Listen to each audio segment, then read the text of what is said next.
Boa noite a todos. Nós vamos dar início à nossa reunião,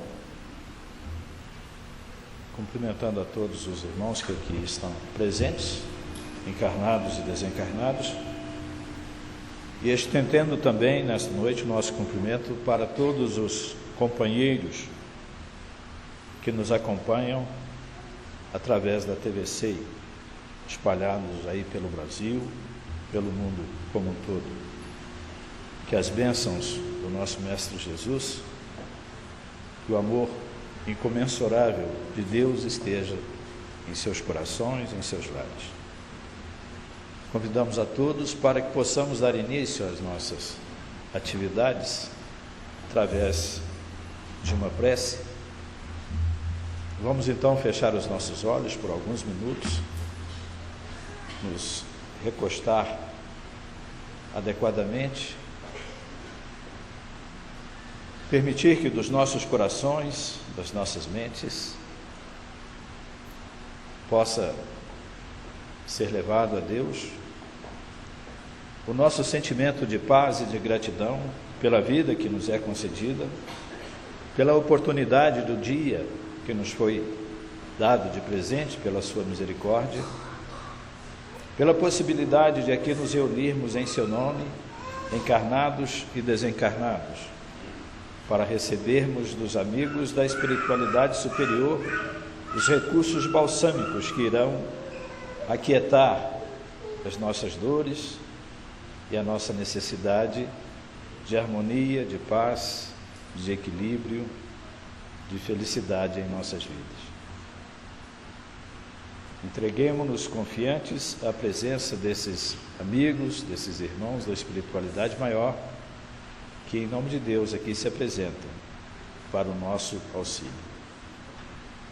Assim, em nome do Cristo, em nome de Deus e com a permissão dos amigos espirituais aqui presentes, nós damos por iniciada a nossa atividade desta noite. Que assim seja. Nós vamos ter, na palestra que se seguirá, a presença dos nossos companheiros Marcos, Andréia e Soraya, que vão ali no canto direito fazer a linguagem de sinais, privilegiando, atendendo naturalmente a necessidade daqueles irmãos que estejam nos acompanhando e que necessitem desse tipo de comunicação. Nós estamos dando início na noite de hoje a um ciclo de palestras que durará até o final do ano. Nós conduziremos, a casa promoverá o acontecimento de 6 palestras que serão feitas a cada 2 meses, sempre no último sábado de cada mês, sobre o tema que nós vamos tratar nessa noite, que é amor e sexualidade, onde seremos conduzidos pela sensibilidade e o conhecimento da nossa companheira, da nossa irmã, doutora Neuza Zapone, que aqui se encontra e a quem passamos a palavra nesse momento.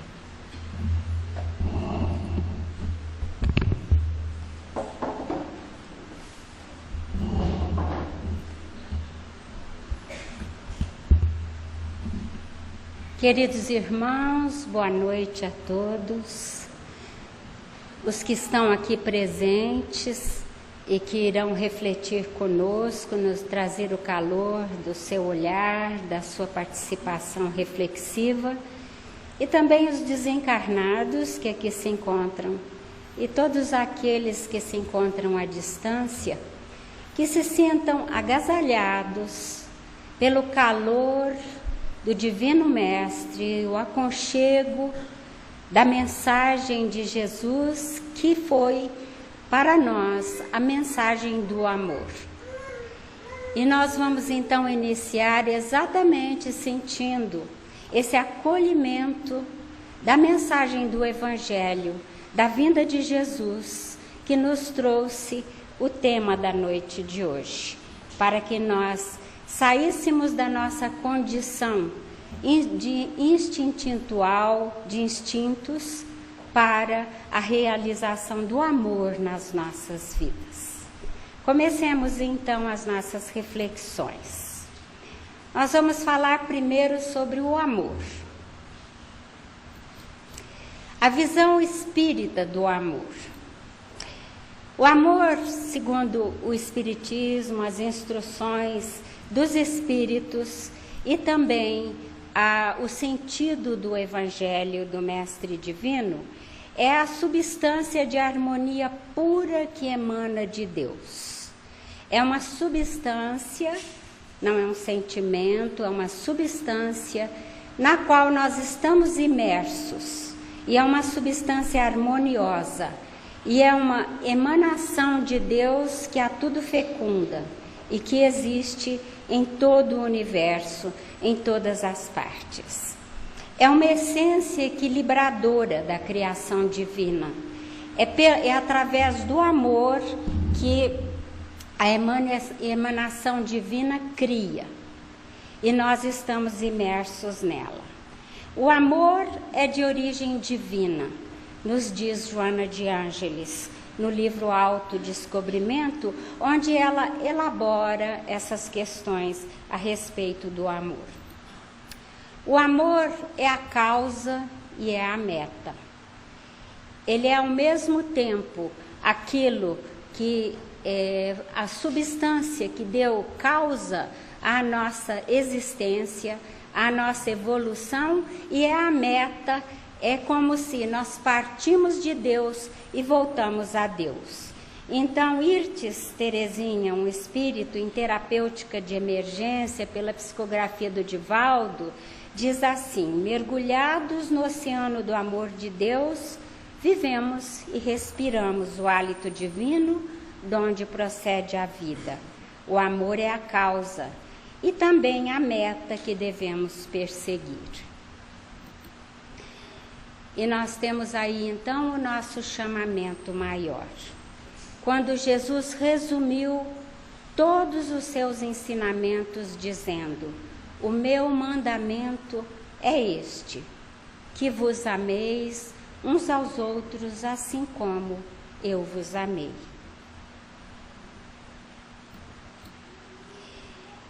E depois, Jesus, na figura do Espírito de Verdade, dentro do Evangelho segundo o Espiritismo, capítulo 6, no item 5, há uma mensagem maravilhosa da qual eu selecionei um pequeno trecho, onde o Espírito Verdade, que é o Consolador, que é a voz de Jesus novamente, através do Espiritismo, nos dizia, há um pouco mais de 150 anos. Venho como antigamente, entre os filhos transviados de Israel, trazer a verdade e dissipar as trevas. Escutai-me. O Espiritismo, como antigamente minha palavra, deve lembrar aos incrédulos que acima deles reina a verdade imutável, o Deus bom. E ele prossegue falando da grande misericórdia que sente em seu coração pelos nossos descaminhos e em um determinado momento nos faz esse chamamento: espíritas, amai-vos. Este é o primeiro ensinamento. Instruí-vos. Este é o segundo. E Emmanuel, cuja fotografia está aí, não é fotografia, é um retrato falado, né, através de evidência, o orientador e guia e autor de tantos livros na Nova Revelação, ele assim nos dizia: 2 asas conduzirão o espírito humano à presença de Deus. Uma chama-se amor, a outra sabedoria. Em outros trechos ele elabora dizendo que se nós não conseguirmos essas 2 asas, nós não poderemos voar a Deus. E a sabedoria é aquela combinação do conhecimento, da informação que é capaz de ser aplicada para o nosso maior bem-estar. A sabedoria é algo além de conhecer. É conhecer sabendo transformar esse conhecimento em uma das asas da evolução. E a outra é a figura do amor. O amor, na verdade, é o nosso grande desafio de evolução. Joana de Ângeles, a mentora de Divaldo Franco e o espírito iluminado que tem escrito tantas obras extraordinárias, ela diz assim: amar é o grande desafio. Amar é o nosso grande desafio existencial. Em sua natureza profunda, o amor não é um sentimento. Não é um sentimento que vem de dentro e vai na direção do outro. Essa palavra amor tem sido muito utilizada e muitas vezes interpretada de formas diferentes. Isso porque nós usamos essa palavra amor para falar de muitas coisas diferentes. Falamos de relacionamentos afetivos que estão em diversos níveis e para todos nós usamos a mesma palavra amor, mas ela não é em si no sentido que nós estamos utilizando, no sentido que Jesus veio nos convocar para desenvolvermos essa qualidade. Não é simplesmente um sentimento que nós sentimos e que aplicamos ao outro.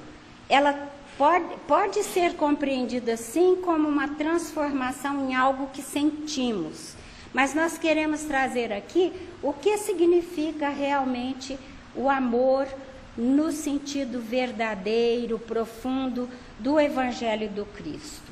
O amor é algo que nós desenvolvemos pela conexão com a fonte divina do amor universal. É algo que desenvolvemos em nós através de nos abrirmos e nos ligarmos para essa conexão. E esse amor, ele é aquela substância que emana e que existe. E quando nós conseguimos essa ligação, aí se irradia de nós. Então, o amor é uma irradiação. O amor é algo que nós desenvolvemos e que não há possibilidade de ser retirado. Ele é algo que, uma vez desenvolvido em nós, está conosco eternamente. Ele pode irradiar e entrar em uníssono com outro ser humano, ou a natureza, ou outra pessoa, e nessa ressonância de vibração, então há um relacionamento de amor. O amor não é algo que se transmite em palavras, porque é esta irradiação, não é algo que nós falamos para o outro. As crianças que são muito sensíveis e que captam as irradiações por não estarem ainda mentalmente desenvolvidas, intelectualmente, muitas vezes viciadas, as crianças sentem essa irradiação. Por isso, muitas vezes, um pai ou alguém fala muito para a criança, que ama muito, e a criança não sente essa ressonância. E ela vai sentir essa ressonância com aquele que muitas vezes não fala nada, mas que irradia. Então, essa é a substância, a natureza do amor. Os animais, principalmente aqueles animais mais evoluídos, como um cachorrinho, um animal mais sensível, também sente a irradiação de amor. Porque esses animais, eles quando sentem alguém que se aproxima e que sente e que tem uma irradiação para com eles, de amorosa, eles se aproximam. Eles se aproximam e querem uma comunicação. Não há como enganar determinados níveis de animais, como o cachorro e outros, quanto às nossas intenções, porque elas sentem a irradiação. É interessante saber que hoje em dia os cientistas têm estudado que até as plantas sentem essa irradiação. Elas sentem irradiação de amor e se comunicam conosco, ou seja, toda a criação divina é capaz de fazer essa conexão.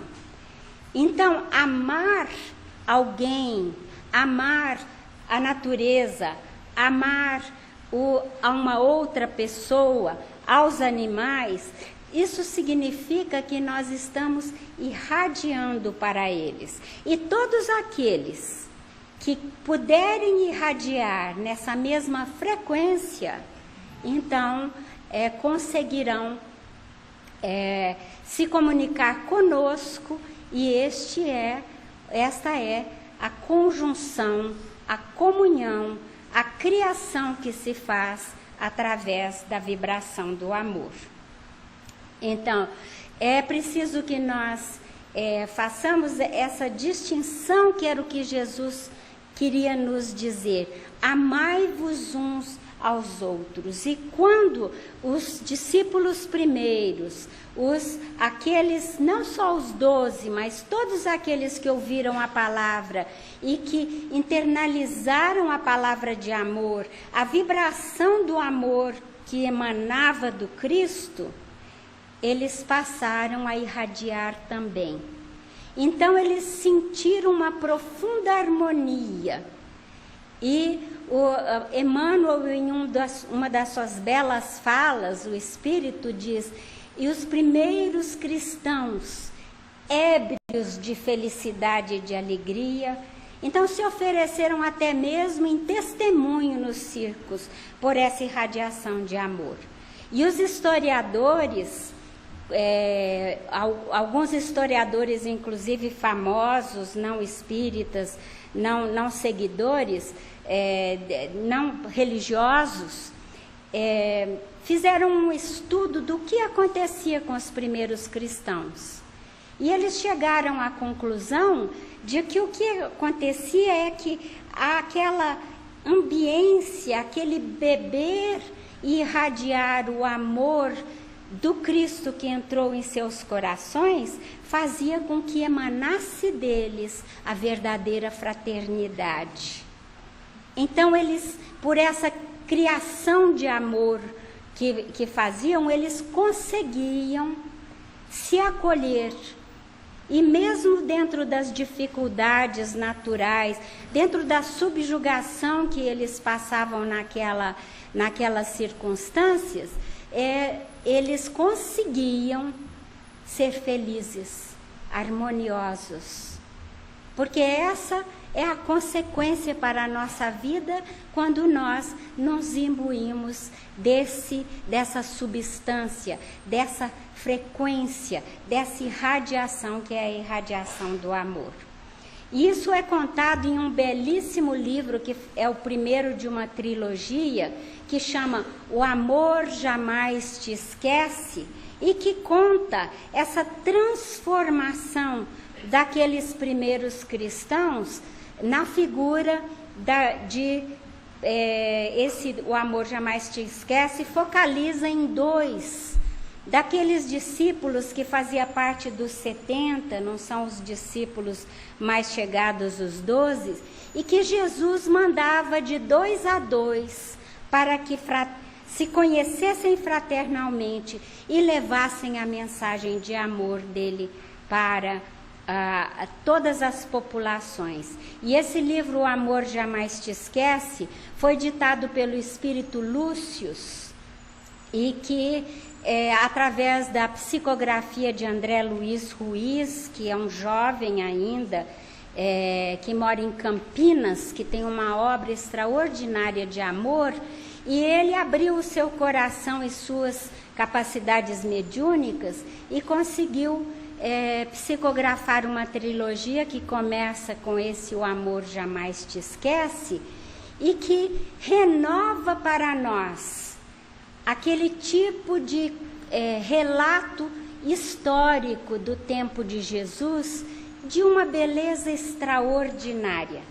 Então conta a trajetória de Zacarias e Josué, que são os 2 discípulos do Cristo, pessoas como nós, que tinham passado por amarguras, que traziam no coração mágoas, que tinham sofrido traições, como o Zacarias, e que teve dificuldade de perdoar, e que, através dessa irradiação, dessa ambiência em que se colocaram do Evangelho do Cristo, conseguiram uma completa transformação em suas vidas e nas vidas daqueles com os quais conviveram. Então, o amor, na concepção dos espíritos benevolentes que nos informam, é uma energia agregadora, ela é criadora, é a energia criadora por si mesma. Ela é equilibrante, ela faz com que as forças se equilibrem, como nós vamos ver. E ela é sustentadora, ela nos apoia, né? Então, o Livro dos Espíritos, na questão 888, a resposta do Espírito de Verdade no Livro dos Espíritos para Allan Kardec é: a vida é obra do amor. Sem o amor não teríamos vida. E nós vamos ver por que isso aí. O amor é resultado do nosso trabalho de equilibração de forças da criação e da evolução divinas no curso do tempo. É assim que nós desenvolvemos essa capacidade de amar. André Luiz, cuja desenho da fisionomia visto por médiuns videntes é este, né? Ele nos diz assim, que o amor é uma irradiação da alma. E olha que impressionante e que nos traz muitas reflexões o que ele ensina a seguir. Essa irradiação da alma pode ser vista e é vista pela espiritualidade superior, não por todos os espíritos, mas aqueles que têm um certo grau de elevação. Ela tem uma coloração, ela tem um odor, geralmente espíritos que irradiam muito amor, eles chegam nas reuniões mediúnicas e os médiuns sensitivos que têm a possibilidade de abrir os seus sentidos para o mundo extracorpóreo, eles conseguem sentir perfume, né? E contam os espíritos que por onde Jesus passava, os ambientes se balsamizavam e ficavam perfumados. De toda forma, a emanação é algo que muitas vezes nos traz lágrimas aos olhos, porque ela nos suplanta. É uma irradiação que nos transporta, né? Transcende qualquer condição material nossa. As forças universais, elas estão em movimento constante, essas forças de irradiação, né? Então, elas são a força de expansão, né? Que são forças que transformam, são forças de ação, são mudanças, são uma propulsão, né? Então, nós vamos ver como é importante a gente pensar nessas forças em movimento, né? E são também forças de atração, são forças de união, de criação, de manutenção e de recepção. Vamos ver como é que são essas forças que a nossa alma e todas as coisas irradiam. Quando esse gesto de Jesus em abrir os braços é um gesto de expansão, que convida a alternância que nós vamos ver, que é a alternância do acolhimento. Então, aqui nós temos a força da expansão se alternando com a força do acolhimento, né? Aqui nós temos uma força de expansão da natureza.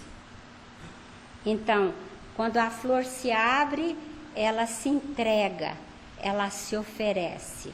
O amor que se irradia após ter sido criado, ele se oferece, né? Como as flores se oferecem para nós, irradiando saúde. Essa é uma expressão da natureza animal irradiando, né? Então o golfinho, que é bastante inteligente, ele parece aí que está nos dando um sorriso. O sorriso irradia, né? Por isso a gente sabe que todos também as pessoas muito amorosas, né? Esses mensageiros, esses médiuns iluminados, eles estão sempre sorrindo, porque a amorosidade que eles irradiam é uma amorosidade que traz uma nova visão de vida, traz amor, né? E o amor, ele se irradia naturalmente no sorriso. Os golfinhos que são muito avançados dentro da escala animal, eles também irradiam, né? E todos aqueles que já estiveram em alto mar, né? Podem ver que muitas vezes os golfinhos, eles vêm e acompanham as embarcações fazendo esse movimento, não são os ensinados e que estão prisioneiros. Eles realmente acompanham, irradiando para as pessoas. Aqui são trocas criadoras, né? Então o sol irradia todas as manhãs através da natureza. Ele irradia e faz uma troca. E ele proporciona para nós a vida. Então, a irradiação do Sol, né, faz com que esse planeta possa suportar a vida. E nós irradiamos de volta. Por isso, um dos melhores tratamentos quando estamos com pensamentos tristes, estamos com depressão, é irmos ao sol e sentirmos a irradiação de amor do sol. As entidades superiores nos informam que no sol existe uma sede de governo planetário para esse nosso sistema planetário, feito de espíritos de extrema luz. Então, a irradiação solar traz essa energia da vida, porque à medida que nós evoluímos, nós vamos irradiando, né? Então, contam os médiuns videntes, e está registrado, que espíritos, por exemplo, como do nosso Eurípides Barçanufo, né, que viveu como nós ali em Minas, né, um mineirinho de Sacramento, mas que era um espírito iluminadíssimo.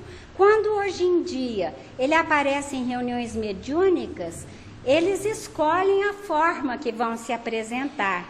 Mas quando ele se aproxima, os médiuns videntes podem ver que ele parece esse sol, parece uma estrela irradiando, né? Depois ele toma a forma daquele mineirinho com chapeuzinho, né, assim do lado e tudo mais, para que a gente reconheça. Aí a gente diz, é o Eurípides Barçanufo.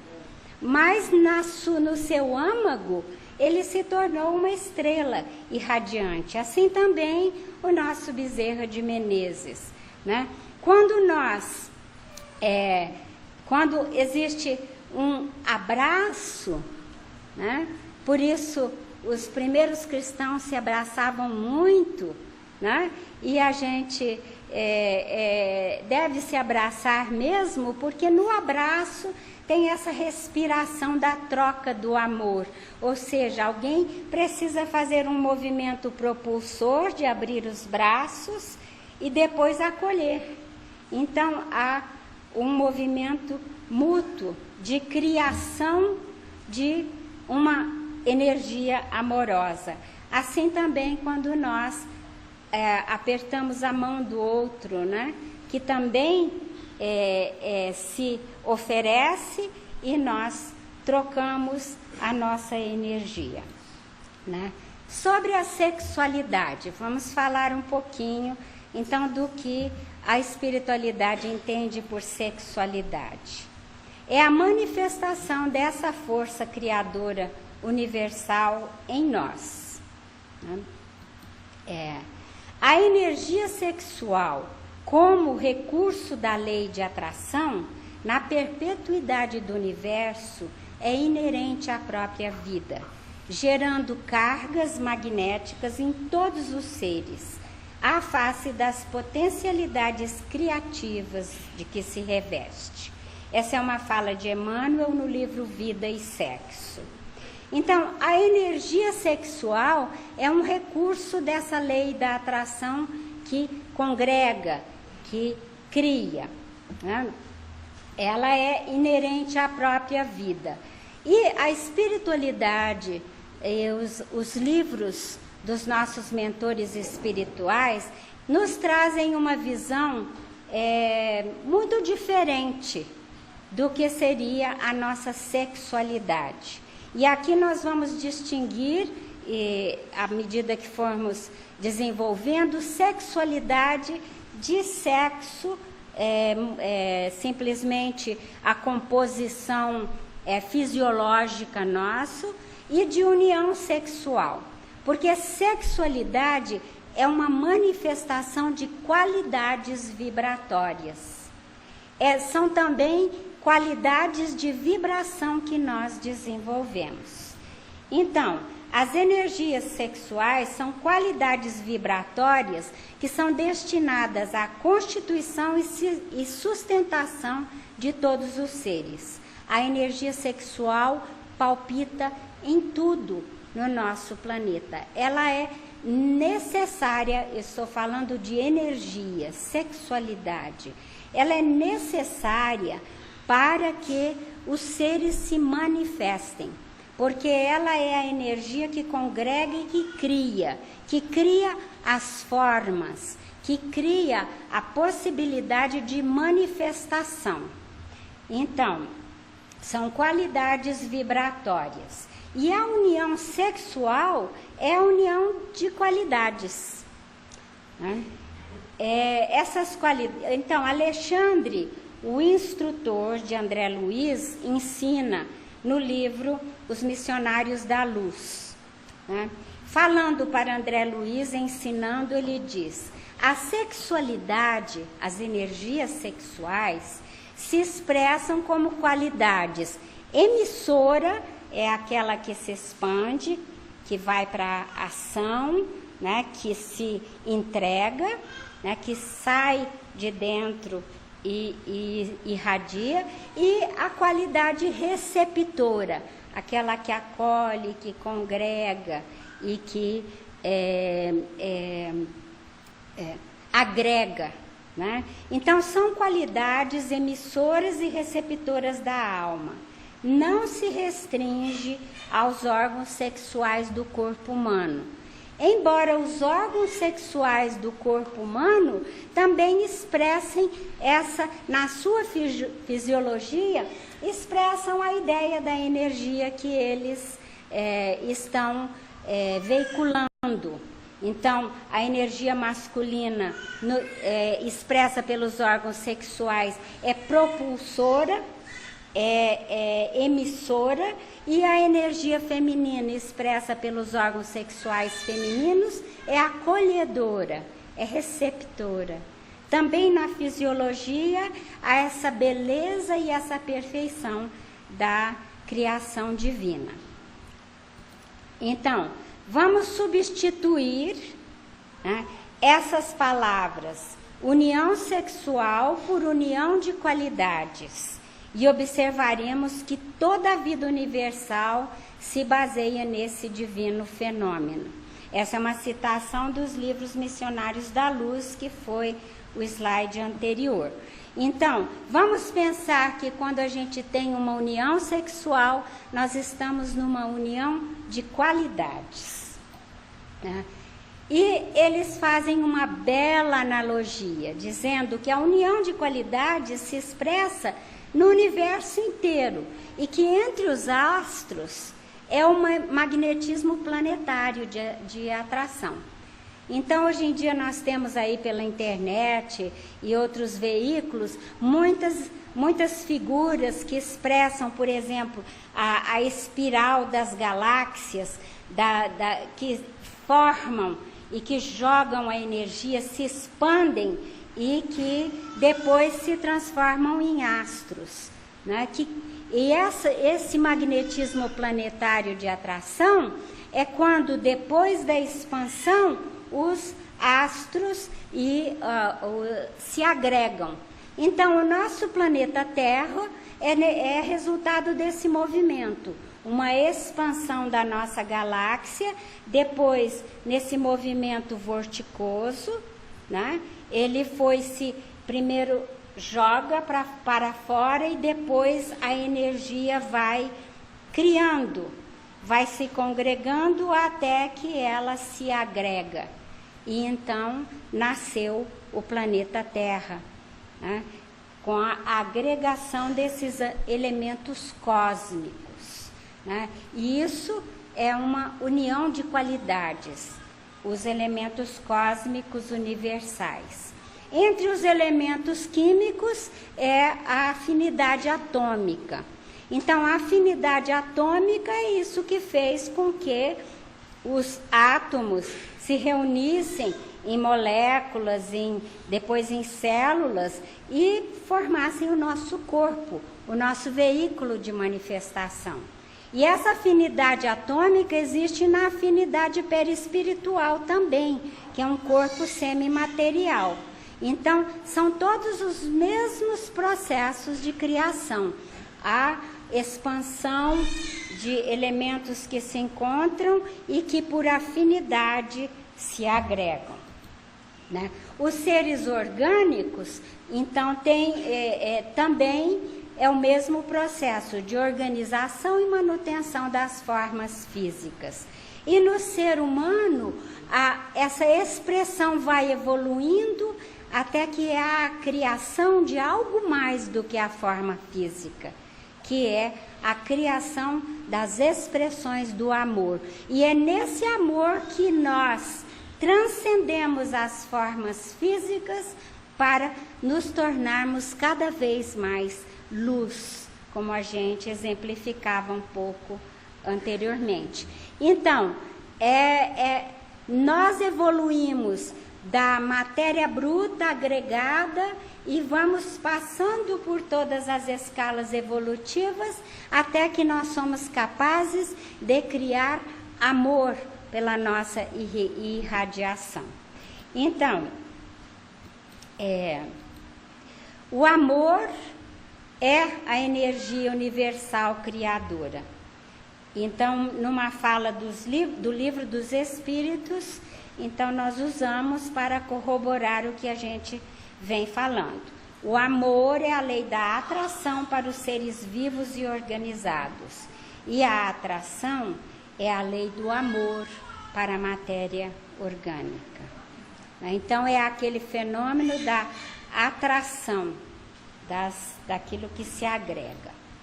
A sexualidade humana, o sexo, analisado em sua essência, é a soma das qualidades femininas e masculinas que caracterizam a mente. E observem a profundidade dessa afirmativa, porque nós já somos seres mentais. Então, aqui nós estamos colocando o sexo no seu devido lugar, no sentido de que ele é uma criação da mente. A mente é a matriz. E a partir da mente, então vão se desenvolvendo as qualidades que, numa determinada encarnação, se expressam na nossa fisiologia. Mas o essencial está no mental. As qualidades energéticas sexuais, então, em nós, elas são masculinas. Nós estamos falando aqui de sexualidade, não de união sexual. são qualidades energéticas. As masculinas são expansivas, ativas, propulsoras, emissoras. A orientação é para a transformação e para a ação.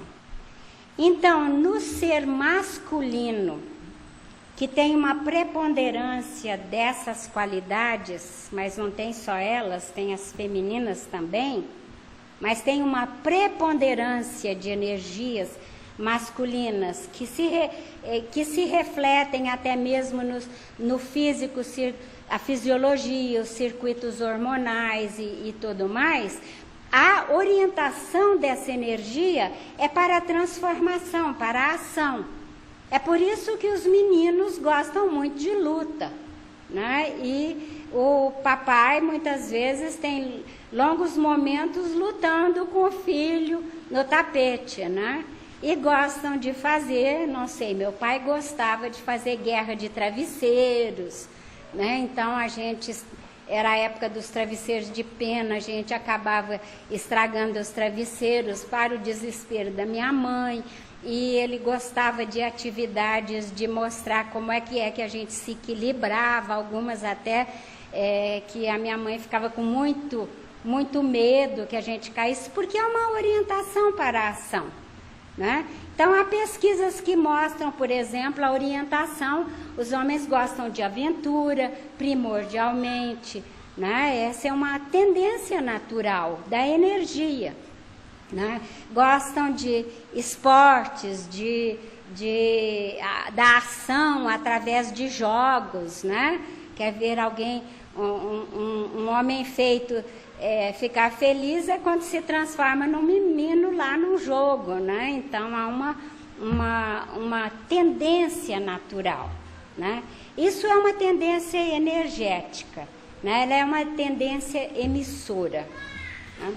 A orientação feminina da energia, nós estamos falando da energia, a energia feminina, inclusive no homem, né? No homem, ela é de natureza receptiva, mais passiva, não no sentido de acomodada. O passivo quer dizer aquele que espera para acolher, nesse caso aí. Ela é acolhedora, é mantenedora, e a orientação é para a integração, para a união. Então, as moças jovens que se casam, aí começam os conflitos conjugais, né? O homem quer sair para ir encontrar com os amigos para poder falar de ação e para jogar futebol e outras coisas mais, e a mulher quer ficar o tempo todo aconchegada, né? Segurando na mão, né? Na cama, quer o marido pertinho dela, na integração, na agregação. E se não há uma negociação dessas energias, pode haver descontentamento, né? Porque muitas vezes as energias se polarizam. Então, a mulher fica exageradamente dentro da sua energia e deixa de desenvolver o seu lado de energias masculinas. Porque é aí que nós vamos ver que todos nós precisamos desenvolver ao longo da evolução ambas as energias. Esse é o ser mais integrado, ele desenvolve todas as energias. As nossas problemáticas acontecem quando nós estamos num veículo feminino, num veículo de mulher, de corpo feminino, e nós, então, exageramos a nossa energia feminina, nos tornando dependentes da energia masculina do nosso companheiro. Então, naquele momento, o que acontece? Nesse momento da vida, nós nos tornamos dependentes e às vezes atraímos um masculino, um homem polarizado na sua energia masculina, que se polariza, ele começa a se tornar um dominador. E a mulher começa a se tornar alguém que usa o seu feminino polarizado para não tomar posse de si mesma, então fica dominada. Essas questões nós vamos falar numa palestra seguinte, quando nós tratarmos de relacionamentos humanos dentro dessa equilibração dessas energias. Hoje nós estamos simplesmente dando a introdução, mas é muito importante para nós, para os nossos relacionamentos saudáveis, que a gente entenda essas questões que são de ordem natural, que são de ordem divina em nós. E que a gente compreenda quando nós não estamos desenvolvendo aquilo que poderíamos e que devemos e que temos oportunidade agora de desenvolver. Então, a trajetória sexual da alma humana é esse desenvolvimento gradual de qualidades masculinas e femininas, através de experiências nas quais as energias sexuais se transmutam na energia do amor. Porque quando nós completarmos esse leque, nós poderemos ser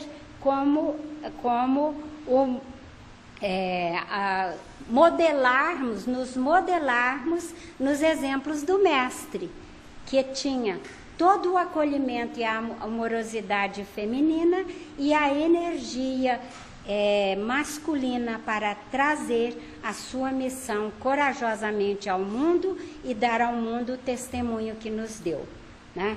Esse equilíbrio das forças sexuais se faz pelo uso coerente das mesmas nas diversas experiências encarnatórias.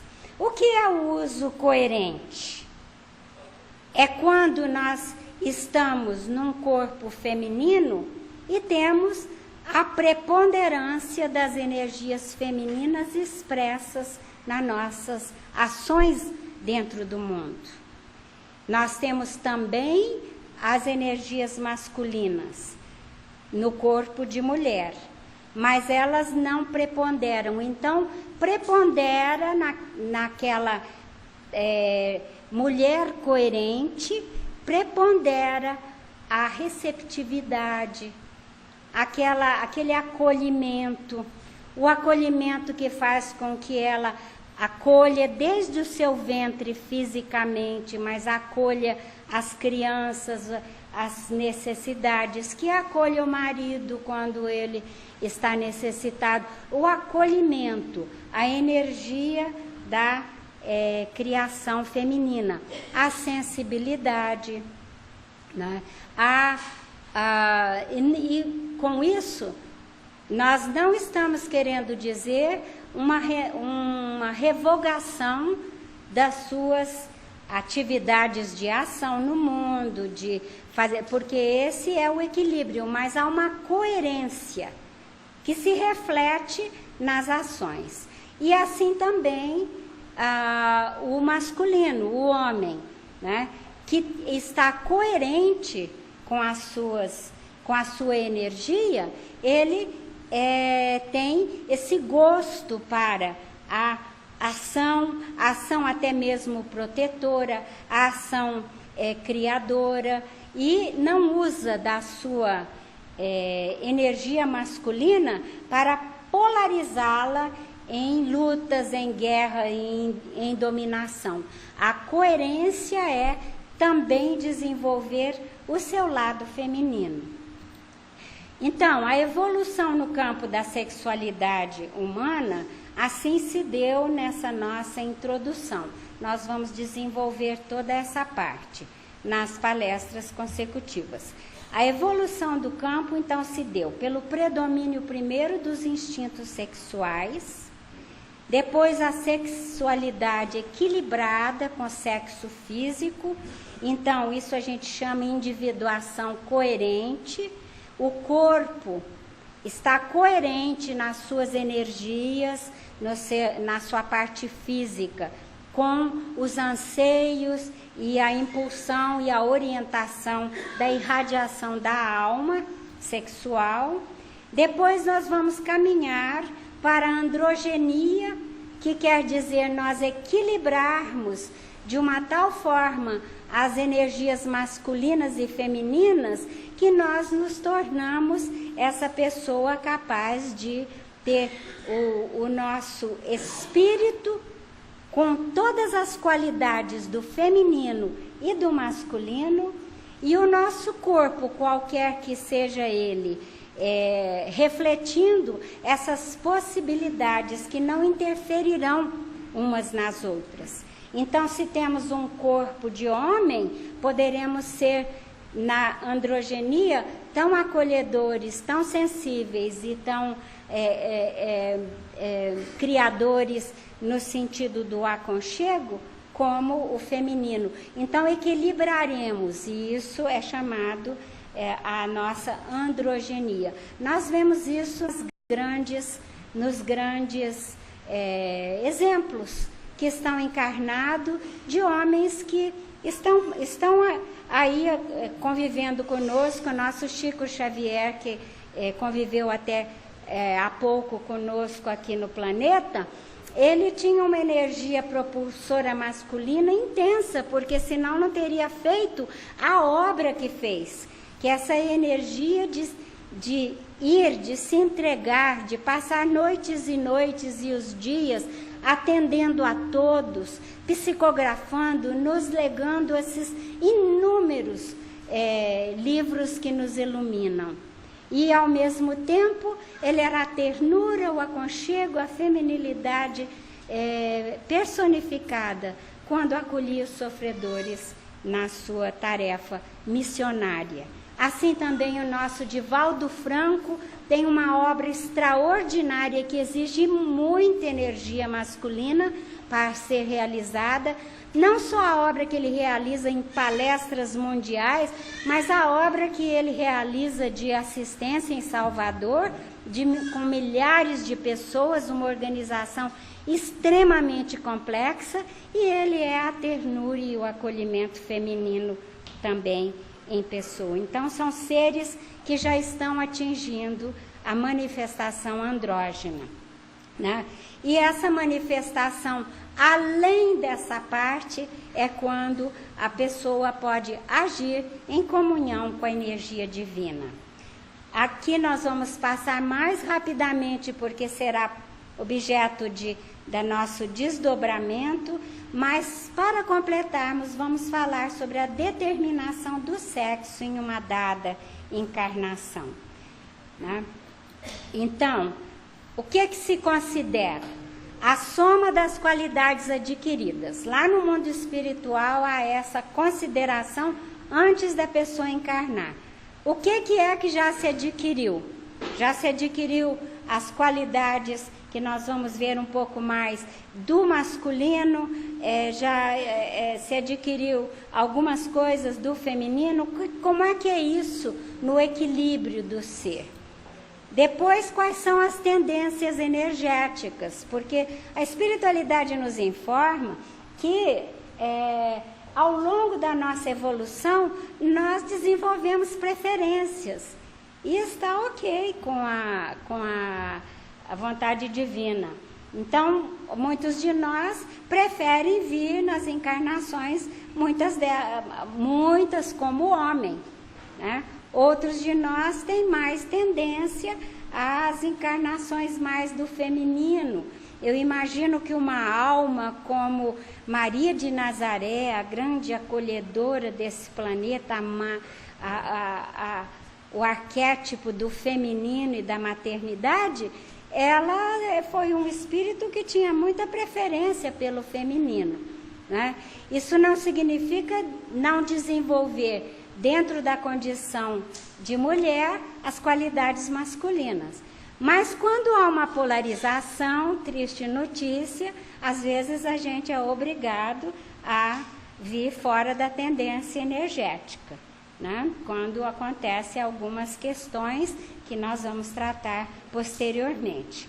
Então, As tarefas a realizar são consideradas, né? Eu imagino que se a tarefa é uma tarefa que precisa de muita energia masculina, é possível que uma alma de preferências bastante femininas, escolha vir num veículo de um homem, né? Principalmente há décadas atrás isso era muito importante porque as mulheres não tinham a mesma oportunidade que os homens para realizar determinadas tarefas.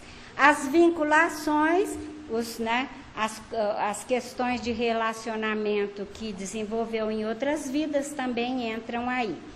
As funções da união sexual: oportunizar a reencarnação de seres, a formação da família e do lar, a revitalização pelo contato, é a nutrição, né? Porque a união sexual com amor nutre, e os estímulos à vida e à evolução, o prazer, que não são de forma alguma elementos que não sejam bons para nós. As trocas sexuais e o amor, trazendo André Luiz para nos dizer que tudo se equilibra no amor infinito de Deus, todo o sistema de alimentação nas variadas esferas da vida tem no amor a base profunda. A alma em si apenas se nutre do amor. Por isso nós vamos ver em outras palestras que é possível que haja o sexo com amor, então nutritivo, e o sexo sem amor, né? E este geralmente não nutre, né? Não nutre a alma.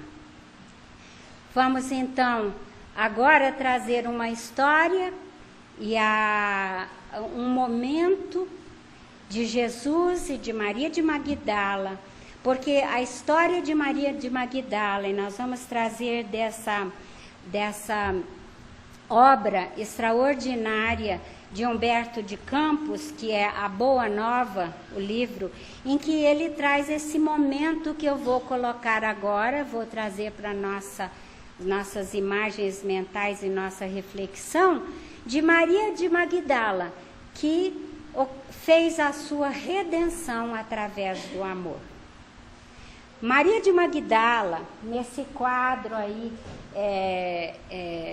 colocada na imaginação de Pietro Perugino, um pintor famoso italiano, era uma jovem de extrema beleza.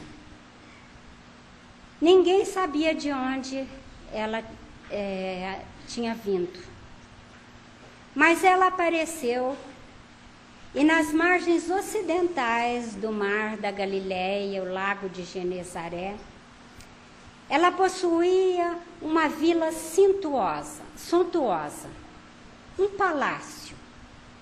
E nesse palácio, ela desafiava as normas e as regras da sociedade em que vivia naquela época.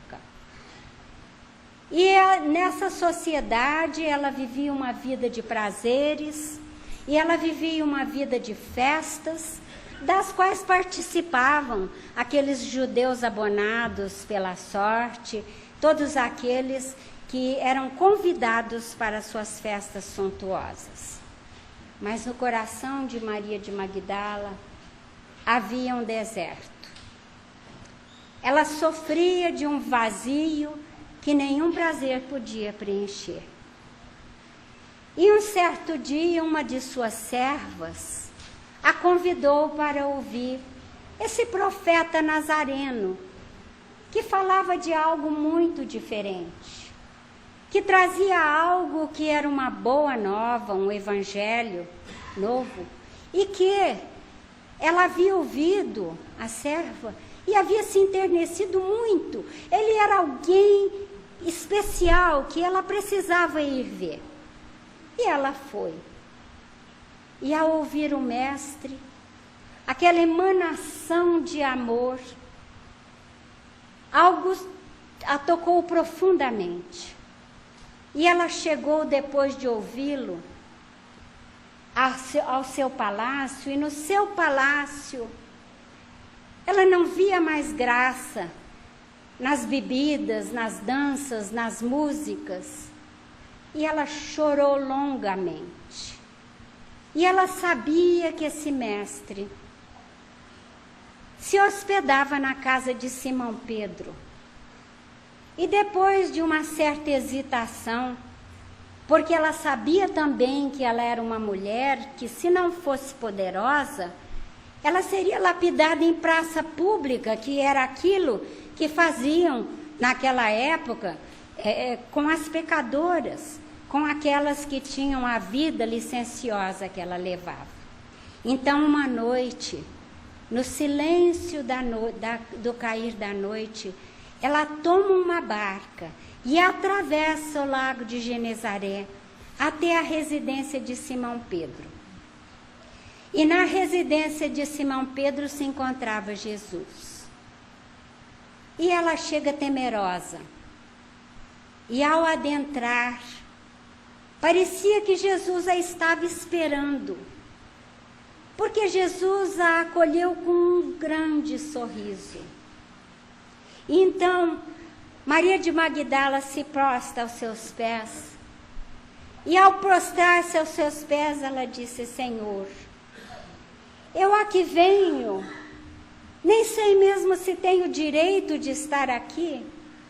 Eu aqui venho porque eu o ouvi.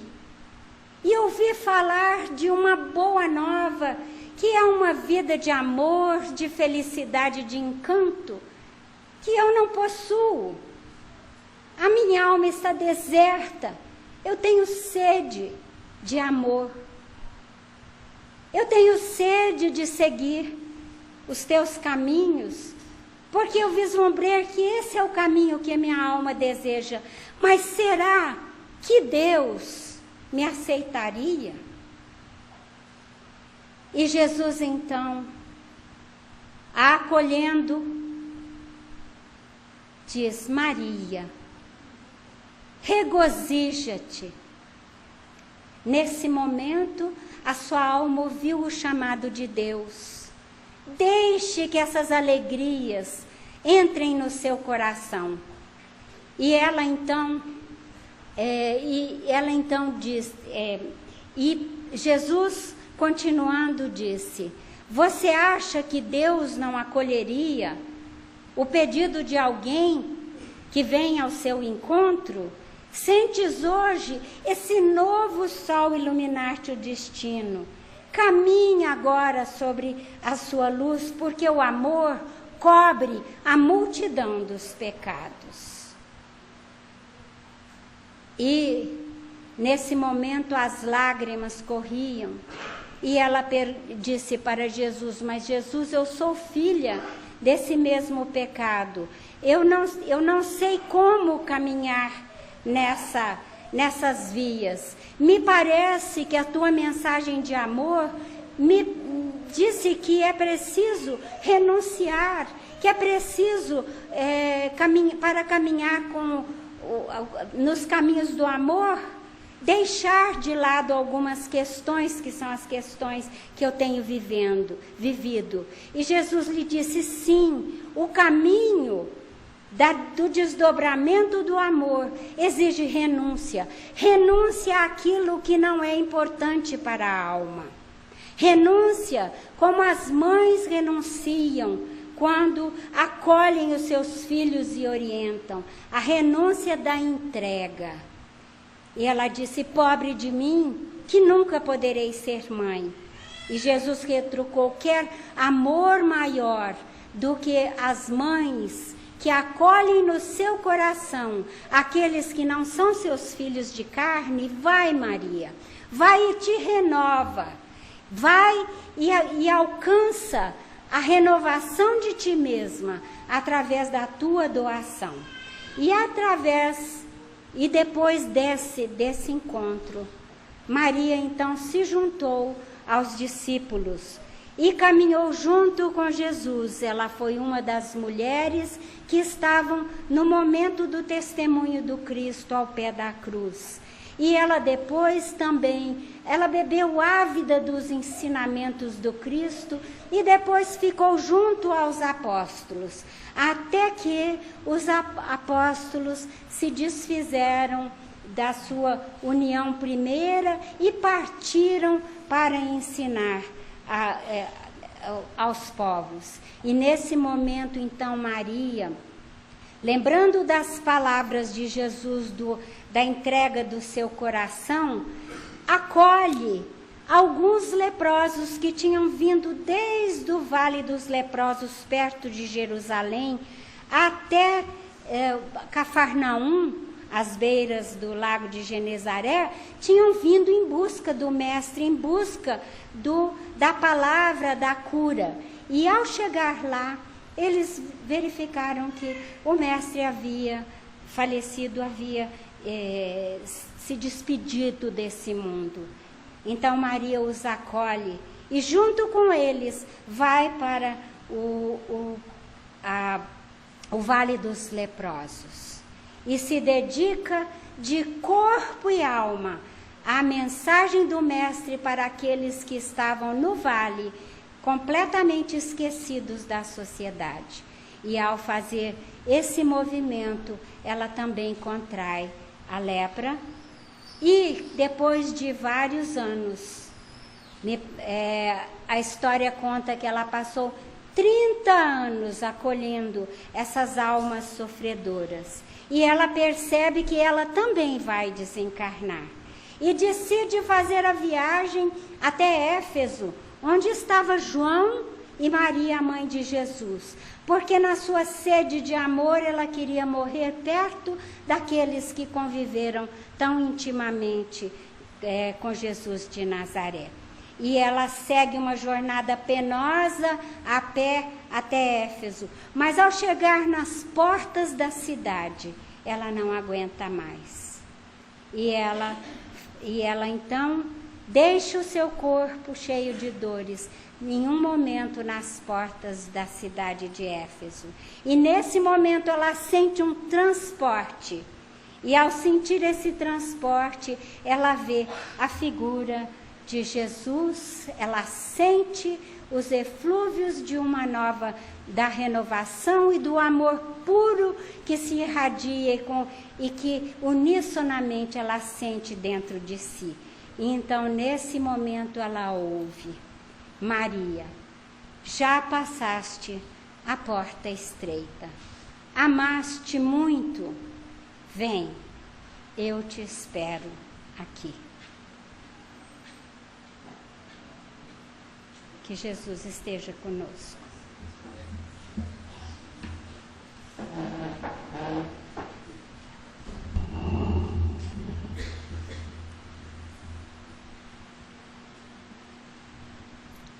Certeza, só para nos lembrarmos da continuidade desta atividade, deste estudo, ele se repetirá no próximo segundo mês, a partir deste, e assim sucessivamente até o final do ano, sempre no último sábado de cada mês.